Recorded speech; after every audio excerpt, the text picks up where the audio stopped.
வேத வசனங்களை காலையிலிருந்து சாயங்காலம் வரைக்கும் சொன்னாங்க. அவங்க வாழ்க்கையில் என்ன வரலன்னா ஆரோக்கியம் வரலங்க. கேட்ட வசனம் அவங்களுக்கு பிரயோஜனப்படலைங்க.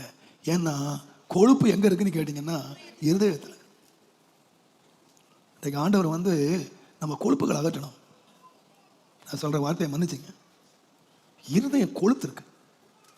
அந்த கொழுப்பு என்ன ஆச்சுன்னு கேட்டீங்கன்னா நம்மளை ஆரோக்கியமாக்காம வசனத்தை கேட்ட வசனம், கர்த்தர் வசனத்தில் காண்ட வசனம், கர்த்தர் நம்மகிட்ட எவ்வளவு நீண்ட நேரம் பேசியும் நம்ம கேட்காத வசனங்கள், கேட்ட வசனங்கள் நம்மை ஆரோக்கியமாக்க முடியலைங்க. நமக்கு சுகம் தர முடியலைங்க. நமக்கு அமைதி தர முடியலைங்க. நம்முடைய வாழ்க்கையை செழிப்பாக்க முடியலை.